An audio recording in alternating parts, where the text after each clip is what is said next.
For sake of overview, right?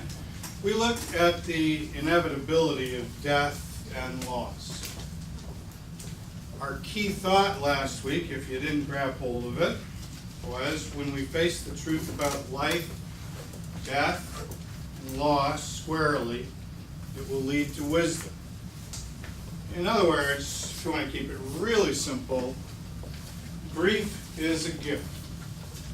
And grief was given to us back at the fall.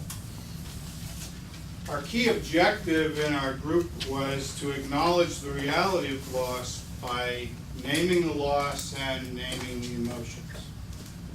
A couple of the groups have a little more work to do on that, so go to it tonight. Our key purpose. Anyone know what the key purpose was? To share your grief. To share your grief. For what purpose? We're not alone in it. Not alone in it. One more key thing I'm looking for. Any of you walk away with just a tiny bit of hope? Okay? Yeah. If you walked away with a tiny bit of hope, then probably the objective was met. If you didn't, let's see what happens tonight. So here we are in week 2, and we're going to take a look at 2 Corinthians chapter 7, verses 8 through 12, I believe. Our key thought for tonight is that grief can be used like any emotions, for good or for evil. So, our key objective in the group is going to begin expressing the deeper emotions that are involved with your losses. And you're going to be asked for word pictures. What is a word picture? Any thoughts? A word picture is when you get a paintbrush out to use words to create a picture. The psalmist does it when he says, "My tears have been my food day and night." Simple word picture, but a word picture. A 14-year-old boy gave me permission to use this word picture. On his 14th birthday, he asked 4 friends to come to celebrate. And his 4 friends all said yes, and all 4 friends didn't show up. So I asked if he could give a word picture about how he was handling this. And he said, "Mr. D, it's like I have this rickety old raft. It's a little more secure than it looks, but it doesn't look too good. And I'm going to put it on the river and go down to my destination, and I'm going to run into some white water. I know this river.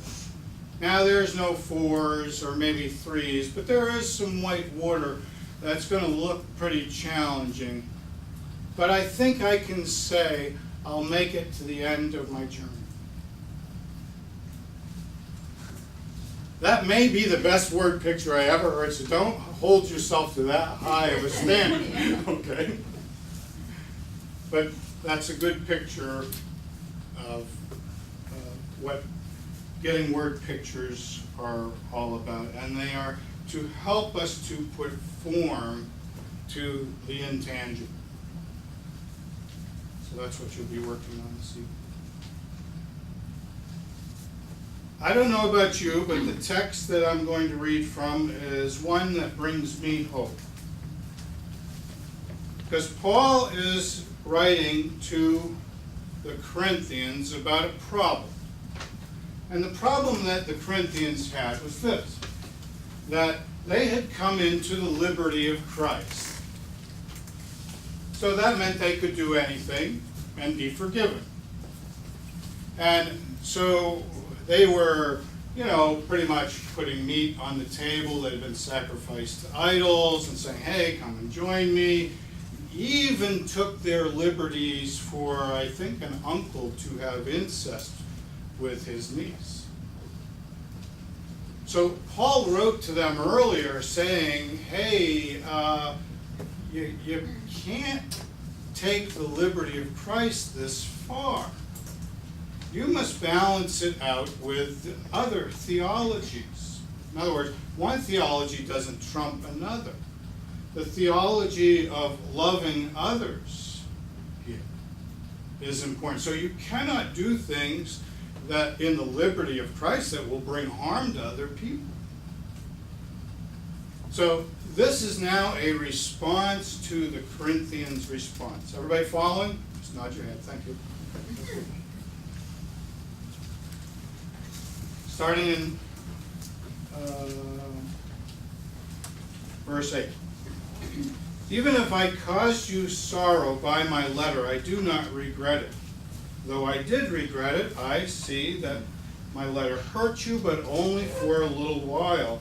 Yet now I am happy, not because you were made sorrowful, but because your sorrow led you to repentance.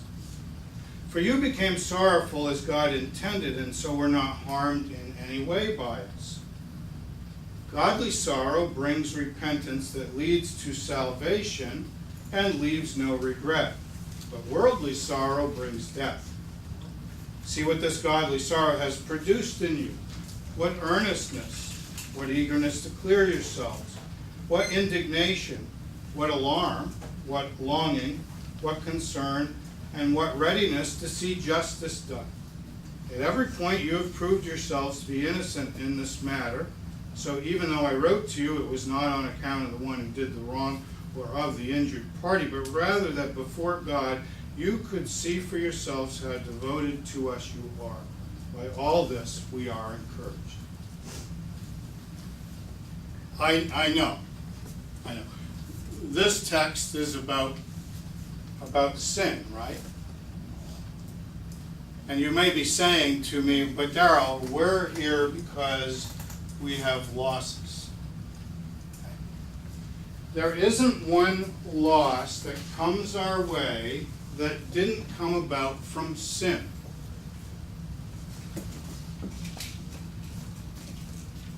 That sin may just be the curse that fell on the world.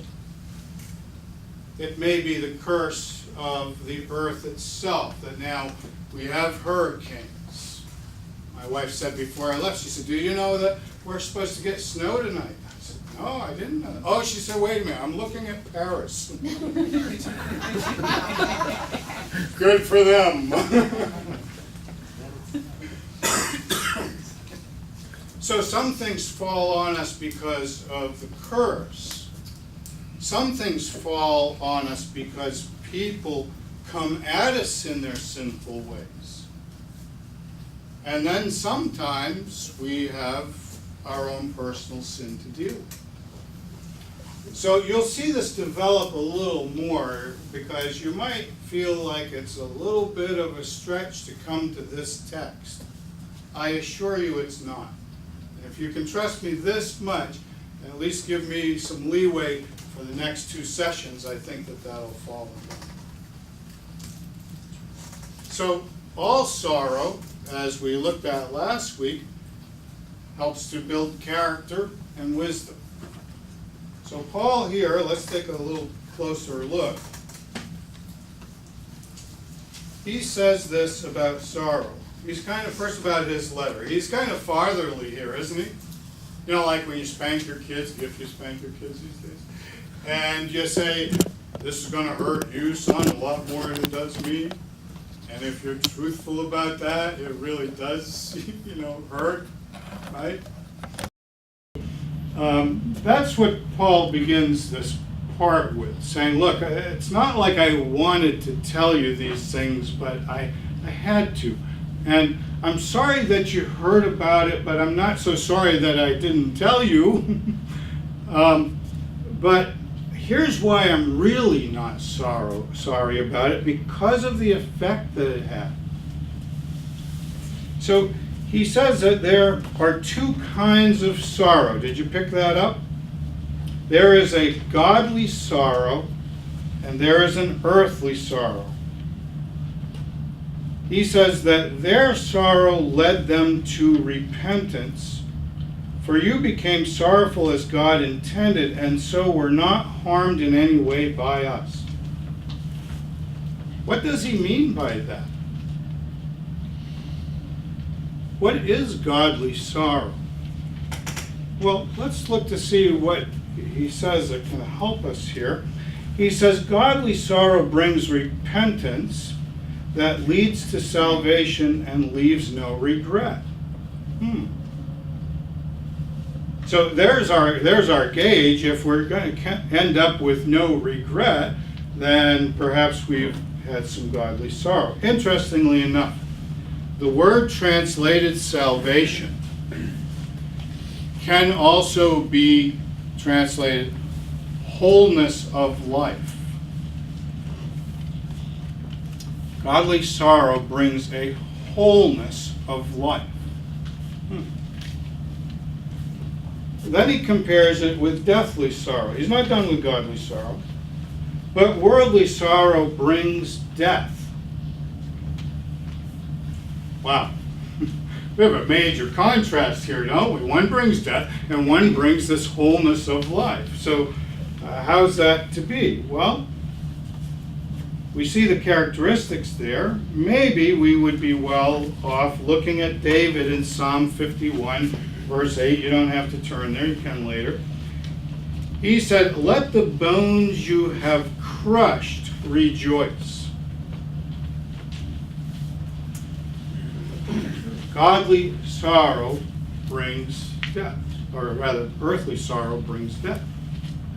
His bones were crushing, if you remember, while he was hiding his sin with Bathsheba and sending her husband out to war so that he would definitely die. While he was carrying that, he probably felt some sorrow about it. But it was earthly sorrow. It was crushing him. If you have part of your story where you've harmed others and you've not told, okay, you're probably carrying some very earthly sorrow. So then he contrasts, what does godly sorrow do besides leave us no regret? See what this godly sorrow has produced in you. Earnestness. How many people you know these days that are just straightforward honest? Tough to find. Godly sorrow produces that. Eagerness to clear yourselves. Wow, you get to defend yourself when falsely accused. Yeah, godly sorrow, you will say, no, I did not do that. It might even say, how dare you make that accusation? I was once called a sandbagger on my pool league. You know what a sandbagger is? It's a person who doesn't play up to their potential so they can keep their handicap low. Every single week I would ask my son, did I move up? Did I move up? Did I move up? And here I'm being accused of sandbagging. So I politely said I didn't do that. And I made a second attempt to say that's not me. And my third one was, you believe what you like. Because there's no sense in trying to talk to a foolish person because facts don't matter to them. Later, one of our Jewish friends said, he knows Jesus. He knows he's watching. He would never do that.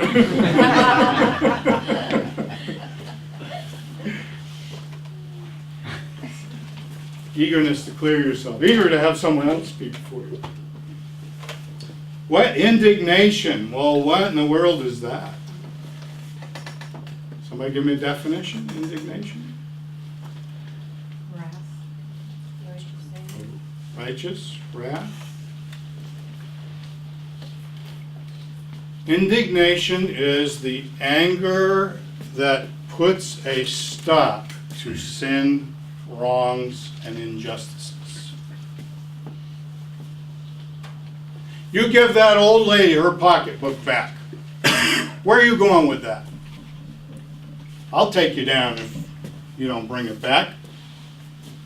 Meanwhile, I'm dialing 911 because my track days are over, at least competitively. Yeah, indignation. We don't see much of that. What else is here? What alarm? Okay. What's alarm? Having a sense when something is wrong around you. That sound a little new agey to you? If it does, you better take a look here, because you can have a sense that things are wrong. When you're open to His Spirit, this is one of the things that godly sorrow opens you up to. Not just alarm, look what follows. Longings. Sandy reminded me of homework I gave in my group. Try to have a sense of longings, of what you wanted versus what you got in terms of your loss. Godly sorrow brings you to longings and makes them okay. The psalmists are filled with longings, aren't they? I have not met with you while he's in captivity. Where can I meet with you? Where can I go to worship you?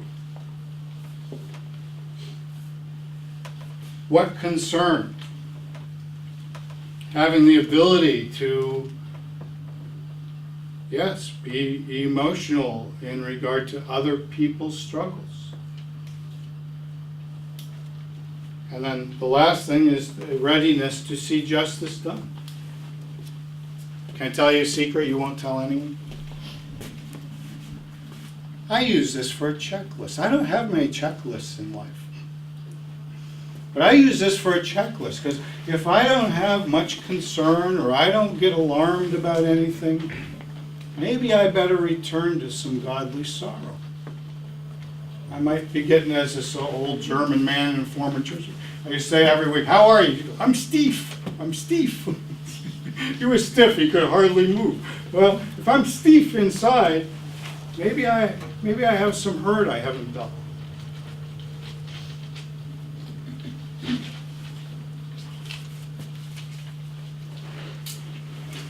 What's Paul saying? Paul's simply saying that sorrow brings us into a world of aliveness and devotion to God and to others. Can I say that again for you? Godly sorrow brings us into a world of aliveness and devotion to God and others. Do you ever notice that some people kind of fall into biblical principles without necessarily knowing it? Let me tell you about a study. A study was made with, I believe, 1-year-olds. They'd all gone to the hospital for surgery, and they had to stay overnight, and their mothers left them. Now, today you probably couldn't stay. Okay? But these children, they found, fell into 2 different categories. Now, they didn't sit under my teaching here, and if they had, I'm not sure it would have been of any value. Okay? So they found that they fell into these 2 different categories. That when the first group, the mothers left, the babies cried. Imagine that. But then when they went to these that fell in the first group, okay, to give them comfort as a caregiver, the child rejected them. And then, when they brought them a toy that they thought might bring them some comfort, the same thing. They rejected the toy. After a little while, they might attach themselves to one caregiver and or one toy. So they thought that, wow, that's encouraging. The second group.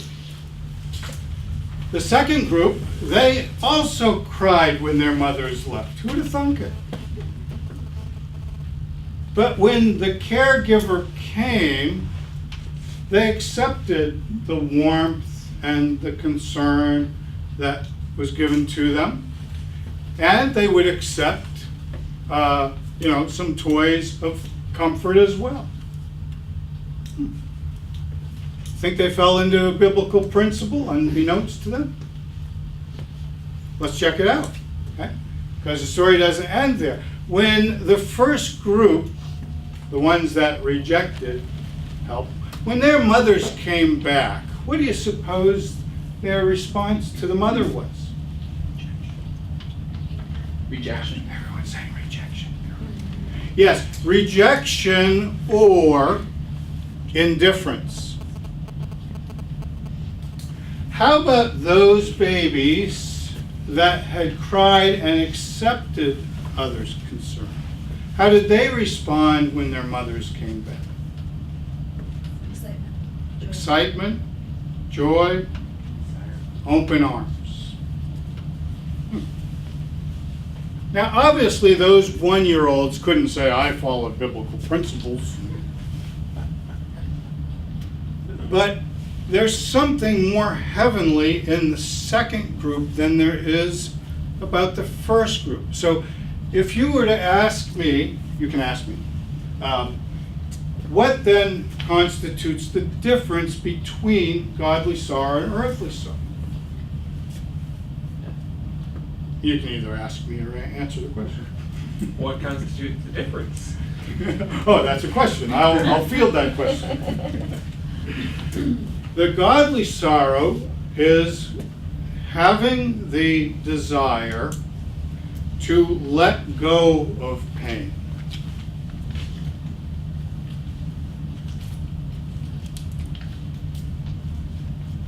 To feel the pain, to verify it, to own it, to say that you came by it honestly, and it's all yours. When you do that, you're beginning to say, because I've owned it, I can now let it go.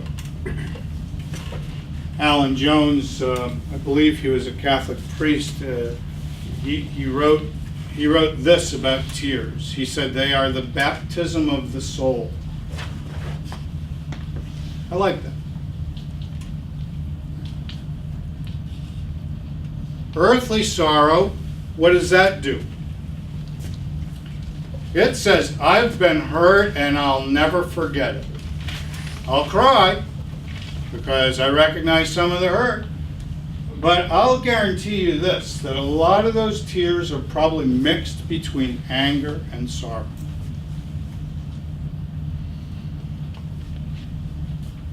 Well, Paul wants us to know that godly sorrow, the letting go, brings us into a world of aliveness and devotion to God and others.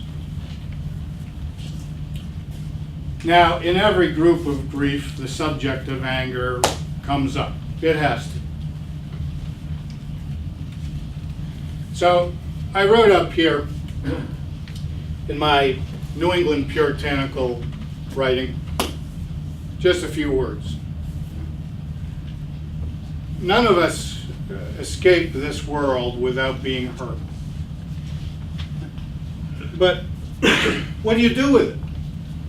I mean, hurt just kind of sits there, right? So it has no power to it. So it doesn't give you a whole lot of options, right? So if you've been told, hey, you're nothing but a big sissy, when you're allowing yourself to hurt, or knock it off, or I ain't raising no sissy, I don't know what you've heard, okay? But if you have been taught to circumvent the hurt, you don't have to be taught it. We're depraved enough to do these things on our own. Okay? Then we are likely to move to anger. Why? Retaliation. It's got to come out one way or another. Okay, has to come out one way or another. Can I ask you a stupid question? After this one? Why do they put handles on coffee cups? So you don't get burned. So you don't get burned.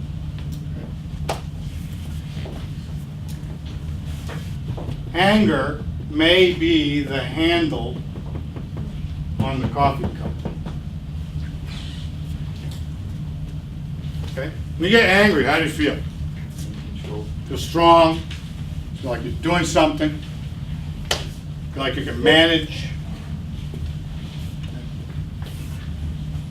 So in our good Christian theology, you've probably been told as much about this anger as you have about this hurt. Right?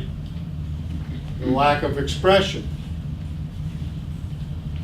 To be angry, go to your room. Okay, I don't know what to do with it there, but okay. What if you don't want to feel anger? Or you're not allowed to feel anger? You see, I've got two different routes here, right? You can go toward revenge. Okay, I'll make everybody pay. Right? Can you think of a biblical character that sat up here? Samson. Samson. Samson was a man who was filled with revenge, and he was one angry dude, let me tell you. I'll say on his behalf, he probably knew more about the strength of the character of God than I do, but he was one angry dude. Okay? The other is depression. Why depression? Helplessness or hopelessness. Right? Hide. Feelings of helplessness. You have to hide it and bury it because you're not allowed to feel it. Okay, so this is the hiding place, isn't it? Yeah. So when anybody comes to my office and they say they're depressed, what do you think I'm thinking? I'm not thinking, no, you're not, just so you know. I say, we have a ways to travel, because we got to break out of this to get to this, to get to this. Now, I understand. There's no exact path. Rick? Kind of looks like they're opposites in directions, only because revenge means you can't have hurt, can't have anger, and it's got to go somewhere. So it's there you're making a decision of whether you're going to put it on somebody else or if you're going to put it on yourself. That's well put. Yeah, depression sometimes has been known as frozen anger. I think of it as more anger that's internalized. So I wanted to mention this tonight, like I said, because there is a path here of healing, but so if there's anger, okay, the anger has to be used the same way that sorrow does. In other words, what I want to tell you tonight is that probably every emotion can be used in an earthly way or a heavenly way.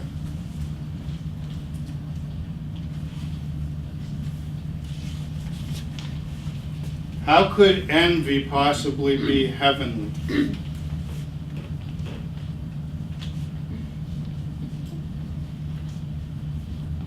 In 3 minutes, I'm going to be stealing from your time. Scott? This isn't God, it's a jealous God, so he's allowed to be jealous. Okay, but jealousy is a tad bit different. They get interchanged a lot. Jealousy is a fight response to keep what you have.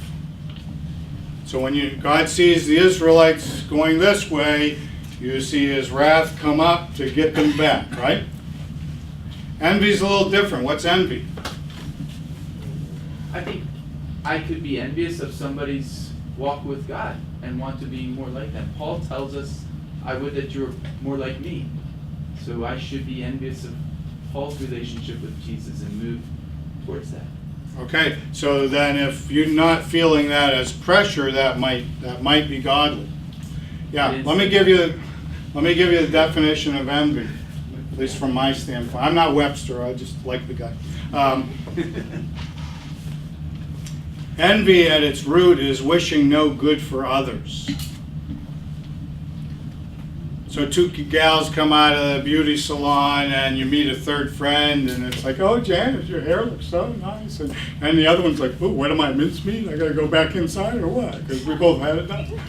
So we see, it's kind of simple, there. But listen, when my neighbor drives in one of those 630 or 50, see, I don't know the names, but it's 600 series Mercedes, and I look up on that hill and I said, son of a gun, I work harder than that guy ever thought of working.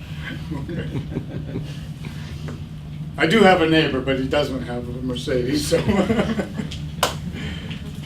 Yeah, at the heart of envy, it's wishing no good for others, okay? But let me tell you something. If you don't have envy for the days when we'll be in heaven, you're short-sighting yourself.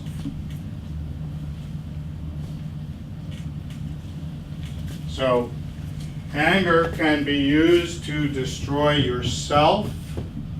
It can be used to destroy others. Or it can be used for righteousness' sake, for redemption purposes.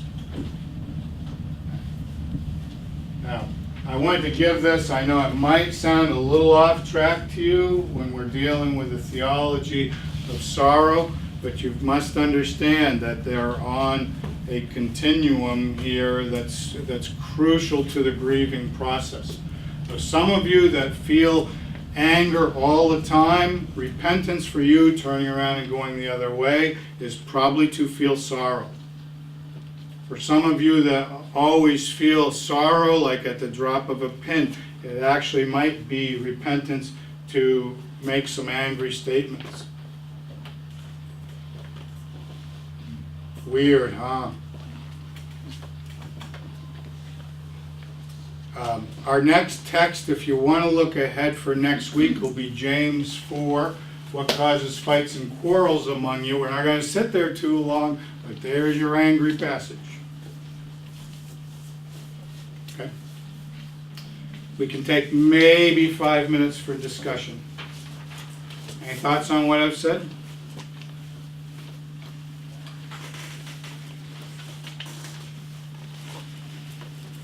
Well, I have a question. No. You're all that anxious to get to group? Giddy-up.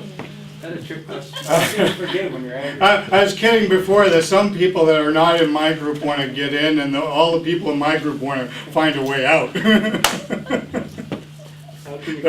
The people in my group all nodding their heads. How can you forget when you're angry? If you forgive somebody too soon and don't deal with that anger, what happens? Yeah, well, I'd have to get into 3 series on on forgiveness, but let me say this. It's very important that you know what you're forgiving. So if you don't go down to the hurt particularly when you've been sinned against, okay, or say you have bitter envy or you have bitter feelings toward God because He took someone close to you, okay, then this expression here of the anger has to match the offense. Okay, so an example, if you come into my home and you knock over a stained glass lamp that my wife has made, and you excuse yourself, you run down to Kmart and you pick up one of those $10 wannabe stained glass lamps, and you come back and you say, hey, Darryl, here's the lamp I'm replacing. We got a problem here. Do you know how many cuts my wife had on her hands? Do you know how many burns she had on her hands? Do you know the meticulousness of cutting and putting this together? Do you know that she designed this piece? You can't replace it with a $10 gift. Any more than Christ could have just yelled down from him, okay, gang, you're all forgiven. It was costly. So when people offend us and we're moving toward forgiveness, we have to know what we're forgiving. We can only know what's forgiving if we explore it. If, like in Proverbs, when it says that a man gives thought to his ways, this is one of them. So when you have the anger or the sorrow that matches the offense that comes your way, then you're moving to a pretty healthy place of healing. That answer that? Good, because I don't know nothing more. Another question?